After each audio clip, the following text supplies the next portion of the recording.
Olá, eu sou Henrique do grupo Excelsior e vim mostrar aqui a resolução do caso 2. Nosso problema era que a empresa Wedgwood tinha dúvidas de como alocar seus recursos, se ia ser pelo método de alocação direta ou sequencial. A causa desse problema era que eles utilizavam a média simples para alocar seus custos, porém isso não conduzia com a realidade, pois cada linha de produção tinha diversidades em custos totais e em gastos de horas de trabalho.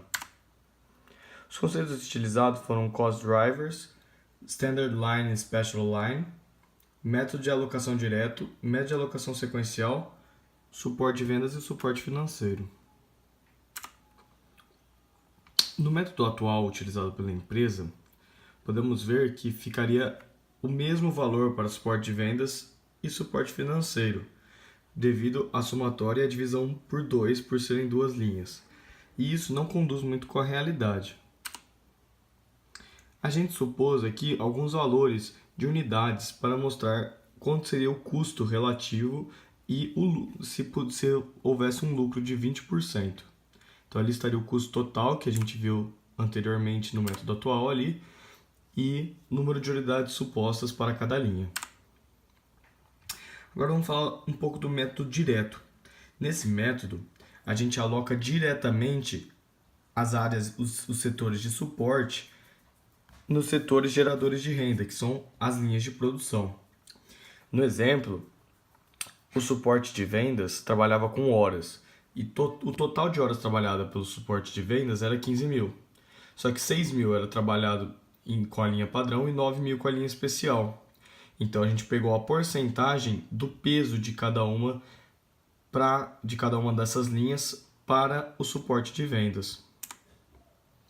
Após isso, multiplicamos pelo valor total do custo de vendas para obter o valor real do custo de venda, do custo do suporte de vendas em cima da produção. Então temos que a linha padrão era 160 mil e a linha especial 240 mil. Assim, fizemos o mesmo com o financeiro, que o custo total era 375 mil. E o custo total das duas linhas era 615.750. Então, utilizamos disso para saber os valores de cada um. Aqui temos os pesos, como pode ver o peso da linha padrão 40%, no custo de suporte de vendas. No mesmo custo de suporte de vendas na linha especial era 60%. Já com o suporte financeiro, o peso percentual da linha padrão era 65% e da linha especial 34,84%. Então temos ali o custo em horas, como havia dito, 6 mil, 9 mil e 15 mil, e o custo da linha padrão e linha especial e o custo total das linhas no suporte financeiro, 401.250, 214.500, 615.750. Aqui podemos ver, utilizando o método direto, aquela mesma comparação que vimos anteriormente. Então a gente colocou o custo total da linha padrão em ambos os suportes e custo total da linha especial com ambos os suportes. E assim utilizamos para calcular um custo unitário. E já vemos que há uma diferença significativa com o método atual. Agora vamos falar um pouco do método sequencial, que ele aloca não somente os custos da linha de produção ou nos suportes, mas sim entre os suportes. Então, como fizemos isso? Aqui estão os dados.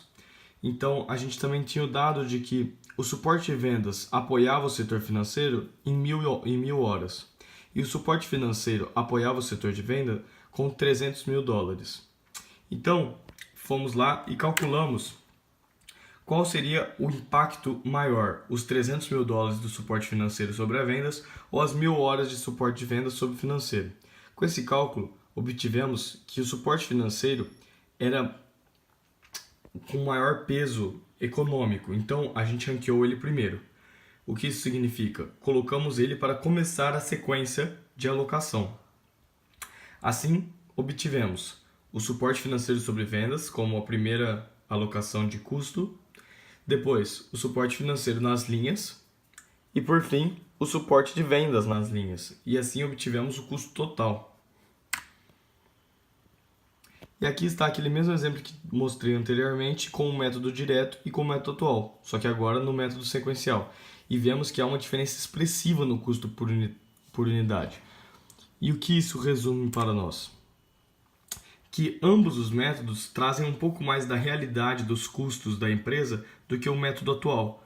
Porém, o método sequencial demonstra real valor dos custos da empresa, sendo com despesas e sendo com os custos da linha de produção, fazendo assim que tenha um entendimento mais claro do valor que cada unidade deve ter para vender e obter lucro, e não ficar no prejuízo como havia anteriormente, o que poderia gerar com que fechassem a empresa.